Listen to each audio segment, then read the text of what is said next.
Fala galera, depois de algum tempinho aí estamos de volta com os vídeos. Dessa vez aquele tipo de vídeo que eu acho maravilhoso, que é o vídeo de coleção completa mais cronologia do Homem-Aranha, né? O enquadramento aqui tá bizarro, mas é só porque eu quero meio que fazer um teaser aqui de tudo que teremos no vídeo, né? Eu sei que vocês ficaram muito interessados em dar uma olhada nas caixinhas, mas vamos deixar as caixinhas de lado aqui um tempinho. Na verdade, eu acho que eu vou até tirá-las daqui, porque eu acho que pra nossa discussão vai ser melhor eu ter um pouquinho mais de espaço, né? Galera, hoje vamos comentar então a saga do Homem-Aranha. Caramba, 24 edições, então vocês devem estar pensando assim, nossa, então tem muita coisa para ser comentada? Na verdade não, mas vamos chegar lá. Vamos debater isso aqui um por um, na verdade não um por um, né? Vocês vão entender o que eu tô falando. Galera, Saga do Homem-Aranha foi uma coleção muito bacana, muito interessante, que ela pegou ali a fase de mais ou menos 1980, né, do personagem Peter Parker, né? Quando essa saga foi anunciada, eu fiquei muito empolgado, muito mesmo, porque já tínhamos outras sagas, né? Já tinha do Demolidor, do Batman, do Superman, e eu pensei assim, nossa, será que não vai ter? Porque o Homem-Aranha já tem a definitiva, e aí não vão querer um material pra competir com elas, né? Então quando foi anunciado isso aqui, eu recebi com muita alegria, né? Bom, por que que eu não fiz um vídeo antes sobre isso aqui? Algumas pessoas vieram me perguntar sobre isso, né? Vamos bater um papo aqui. Galera, quando eu abri esse canal, uma das coisas que eu coloquei como prioridade aqui foi ser sincero. Então, eu coloquei aqui como prioridade as minhas opiniões nunca serem enviesadas, sabe? Eu nunca vou... assim, na verdade toda opinião é enviesada, né? Mas assim, no sentido de... eu nunca vou fingir que gosto de uma coisa e nunca vou tacar pedra em uma coisa também por fingimento, entendeu? Então assim, eu não sou um monstro por ter uma opinião diferente de você. Ninguém é monstro por ter opinião diferente de ninguém, entendeu? Mas eu, Eduardo, particularmente... não gosto desse período de histórias aqui do Homem-Aranha. Eu acho que é um período de histórias em que o personagem, ele tava muito perdido. Na verdade, assim, de forma pessoal, eu acredito que o Homem-Aranha, depois da morte da Gwen Stacy, ele ficou muito perdido. Então foi um período de uns quase 15 anos ali que não acontece nada, sabe? Então assim, na minha cronologia pessoal da minha cabeça, Homem-Aranha é muito bom até a morte da Gwen Stacy, mas depois da morte da Gwen Stacy é só a Era do Uniforme Preto, sabe? Que tá sendo publicada agora na Saga do Homem-Aranha segunda temporada, mas em algum momento vamos chegar lá. Galera, então é o seguinte, número 1 da Saga do Homem-Aranha, na época foi considerada o número 1 mais morno de todas as sagas, e eu concordo, é muito morno mesmo isso aqui, gente. É um morno quase gelado mesmo, né? Eu vou só tirar essas edições aqui do cantinho, porque aí à medida que eu for comentando algumas delas, eu vou ter que passar pra esse canto aqui. Oh, nossa, tá difícil. Eu tô achando que eu desaprendi a fazer vídeo. Aqui, ó, meu celular até desfocando toda hora, nem sei por que isso tá acontecendo. Mas enfim, galera. Número 1, por que que começou daqui? Então, eu tenho duas teorias. Primeiro, o Brasil tem uma relação de muita nostalgia com esse período aqui. Porque esse período aqui foi quando a editora Abril começou a publicar Homem-Aranha aqui, né? E também tinha que estar distante o suficiente da coleção clássica Marvel e das definitivas, né? Pra não dar esse choque. Tem também uma terceira opção aí, né? Que eu acho que essa, na verdade, é a mais provável, acabei de pensar, né? Que é o seguinte, sem dar spoiler, não vou dar spoiler, né? Mas neste volume aqui, temos a participação de um personagem que viria a ser revelado ser o Duende Macabro, né? Então eu acredito que tenha sido isso. Mas, cara, não foi uma escolha muito boa, sabe? Mano, logo na primeira edição aqui você tem um Marvel Team-Up bem ridículo aqui do Homem-Aranha junto com, sei lá, o Howard Pato, sabe? Tipo assim, cara, eu não acho que isso seja uma boa forma de se abrir uma coleção, né? Inclusive é o seguinte, ó. Eu nem tirei todos do plástico, porque a coleção tá completa, já li ela, já comprei a caixinha da Case in Case, né? Que eu vou mostrar mais lá pro final, né? Então, tipo assim, eu decidi não abrir todos, porque também eu não tenho muito o que comentar sobre todos eles, né? Por exemplo, esse volume 1 aqui, eu só abri por causa disso, né? Só porque é o número 1 e tal, né? E também pra mostrar pra vocês, né, que foi isso, né? É a primeira aparição desse personagem que viria a se tornar o Duende Macabro. Sobre essas questões técnicas aí, papel muito cheiroso, nota 10 pro papel, né? E eu gosto desse tipo de papel aqui. E eu gosto dessas coleções assim que dá pra você ler, né? Porque, gente, um ônibus é um trambolho, não dá pra você ler isso, né? Só pra você botar no estante. Então vamos passar aqui, né? Número 2, eu também abri, porque é uma história bacana, né? Temos aqui um crossover com o Doutor Estranho Opa, ó, já passei a informação errada. Ó, o crossover com Howard e o Pato não é na primeira edição, é na segunda, né? Mas enfim, essa edição aqui, ela também foi capa da editora Abril. E ela é boa, cara. É bacana, né? A história aí do Doutor Estranho com o Homem-Aranha, né? Cara, na verdade, todos os crossovers do Homem-Aranha com o Doutor Estranho são muito bons. O Homem-Aranha, eu não gosto de histórias mágicas do Homem-Aranha, mas quando ele tá em parceria com o Doutor Estranho, eu acho bacana. Entendeu? É muito complexo. Tipo assim, eu gosto do Homem-Aranha com o Doutor Estranho, mas não gosto de histórias mágicas com o Homem-Aranha, né? Temos mais uma história aqui com o Kraven, mais uma daquelas que contribui pra ele ficar lelé da cuca e usar isso pra motivar ele mais lá na última caçada de Kraven, né? Então uma coisa muito bacana aqui, né, que eu achei interessante, que é o seguinte, aqui faz propaganda da revista Mulher-Aranha, né? Acho muito interessante essa forma que com a Marvel fazia as propagandas das próprias revistas, né? Uma pena que Mulher-Aranha é mal e porcamente publicada aqui no Brasil, né? Mas é isso, aqui é uma história bacana. Esse número 3 também abri, porque aqui temos, então, um dos poucos pontos cronológicos úteis, com todas as aspas muito úteis, né? Daqui dessa coleção. Porque esse que é o problema dessa coleção. Ela pega um período de histórias do Homem-Aranha que não acontece muita coisa relevante, muita coisa que...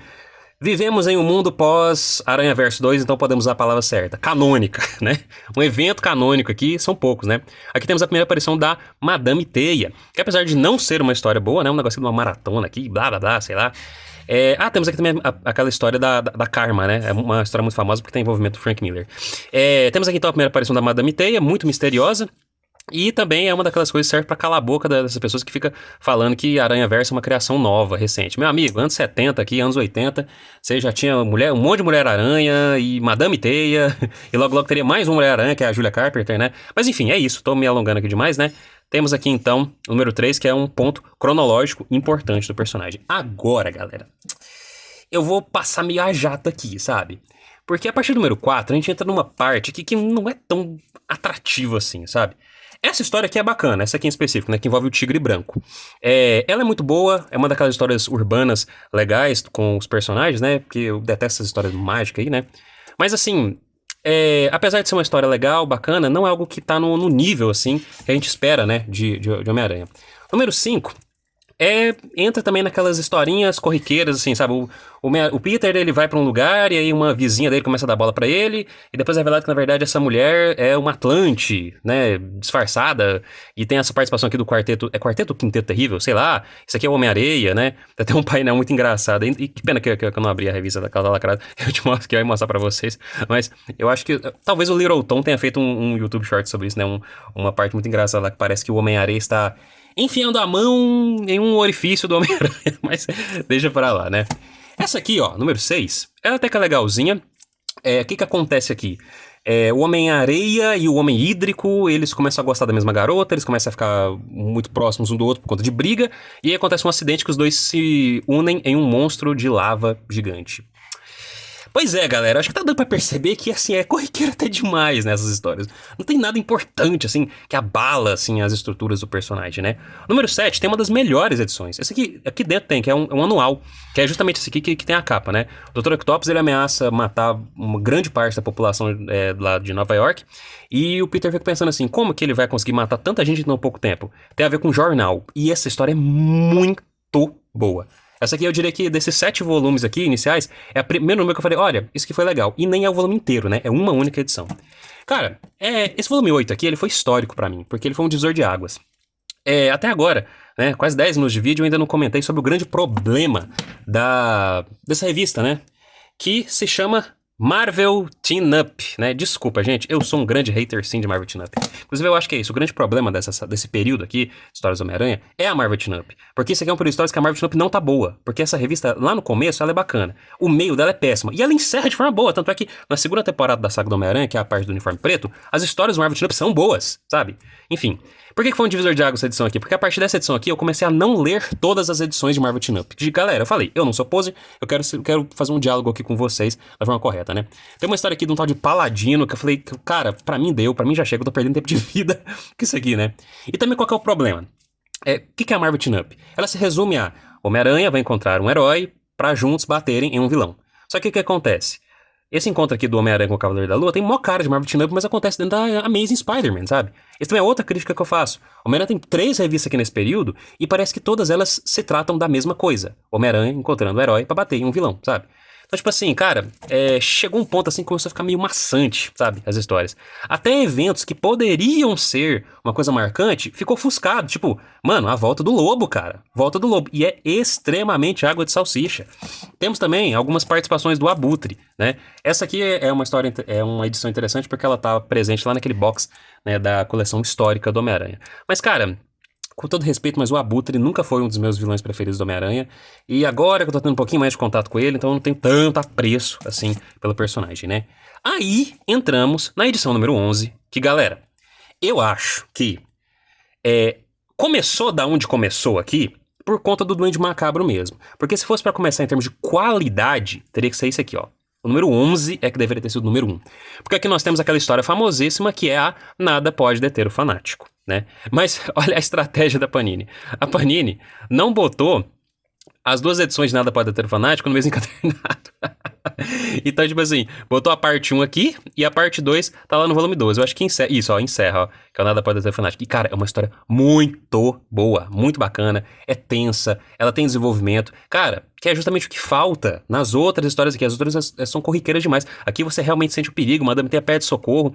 O fanático tá aí malucão, destruindo tudo. E o Homem-Aranha tem que usar todas as forças dele, todo o equipamento dele pra tentar parar o fanático. E ele para de uma forma muito interessante, cara. E é muito interessante também, porque as consequências disso aqui vão ser lembradas só lá na frente, cara. E eu acho que é na segunda temporada, não é nem aqui. Realmente, é só lá na segunda temporada que vai ter as consequências disso aqui de Nada Pode Deter o Fanático. Que é uma história muito bacana. Então, pra mim, na verdade, esse número 11 é que deveria ter sido o número 1, né? Número 12, então, temos a continuação de Nada Pode Deter o Fanático, que é bacana, né? Capinha ficou legal também. Mas é aquilo, né, galera? É um encadernado de 144 páginas. 144 páginas pra uma história de 20 páginas é que ser o principal. Muito paia. Cara, esse volume aqui ele foi terrível, mano. Terrível. Ele enfrenta esse vilão ridículo aqui, que eu esqueci o nome, é Mesmero. Não, é Cobra, né? Cara, é aquilo que eu falo, né? Pra não ficar muito repetitivo, eu vou falar isso. História corriqueira do Homem-Aranha dando soco em gente e não tendo nenhum tipo de desenvolvimento em termos de plano de fundo, né? Cara, volume 14, gente, Tarântula. É um dos personagens que eu acho mais sem graça da galeria do Homem-Aranha. Desculpa, sabe? Tô ansioso aí pra ver ele lá no filme Brand New Day, né? Um novo dia. Mas assim, eu tenho certeza que é um daqueles vilões que vai aparecer por 2 minutos, tomar soco e nunca mais aparecer. Volume 15, o que eu tenho a dizer sobre o volume 15? Histórias corriqueiras, né? O 16 muda, né? O 16, aqui a gente tem uma história muito bacana, que também foi publicada lá pela Editora Abril, que tem uma curiosidade editorial muito interessante, que é o seguinte: a Editora Abril simplesmente esqueceu de publicar o final dessa história. Sabe? Só, tipo, anos depois é que eles foram lembrar disso, foram perceber esse grande erro editorial, né? E tiveram que voltar na cronologia do personagem e publicar isso aqui. Basicamente é o Homem-Aranha junto com a Gata Negra e o Dr. Octopus, né? E aí, por conta desse embate, a Gata Negra ela é alvejada. E aí o Peter tem que sair correndo e levar ela pro hospital. E ele fica com tanta raiva que ele arranca os tentáculos do Dr. Octopus. E, cara, arrancar os tentáculos do Dr. Octopus é uma coisa, assim, que, em termos psíquicos, né, pra ele, é como se estivesse arrancando um membro, assim, um braço, uma perna, porque tá ligado ao sistema nervoso dele, né? Deixa eu pegar, então, aqui o resto da coleção. Vou fazer corte, não, porque é aquilo, né, galera? Aqui estamos em família, né? Pra que fazer corte também? Corte é coisa de otário. Vamos lá, então. Número 17. Cara, o número 17 é outro... Que barulho é isso? Enfim, não vou fazer corte, não. O número 17 é outro que eu falo que poderia ter sido o número 1, né? Porque... Por que esse aqui não foi o número 1, então? Porque é aqui que começa, de fato, a saga do Duende Macabro, né? É porque... é lá no começo que a gente tem a pessoa que viria a ser... Gente, o que tá acontecendo? Eu tô sofrendo um ataque de drone aqui no meu bairro, não tô sabendo? Pelo amor de Deus, enfim. Gente, é isso. Aqui que surge o Duende Macabro e é a partir daqui que fica bom. Só qual que é o problema? Meus amigos, número 17! 17 meses comprando isso aqui pra aqui ficar bom. Por isso que eu falo que a partir daqui é bacana, cara, a coleção. Então vamos lá, ó. Número 17 aparece o Duende Macabro, aí é bom. O Abutre volta de novo. Né? Tá bom? Temos aqui então uma pequena participação aqui do Reed Richards, né? Cara, eu não gostei dessa capa, falando sério. Porque eu acho que ela não diz nada, sabe? Ela não diz sobre o período, ela não diz sobre as histórias aqui contidas. Não acho que foi tão bacana assim, não, né? E aí, esse período aqui, essa parte aqui, eu comecei a ler de uma forma muito dinâmica, se é que me entendem, né? As partes aí envolvendo Marvel Team-Up e quando o Peter não estava fazendo algo relevante, né? E eu dava muito foco na parte do Duende Macabro em si, né? Aqui no número 20, temos então o Duende Desmascarado, mas é claro que não foi desmascarado, né? Porque na verdade a gente ainda teria muita história relacionada a esse personagem, né? Isso aqui foi uma das vezes que ele foi desmascarado, né?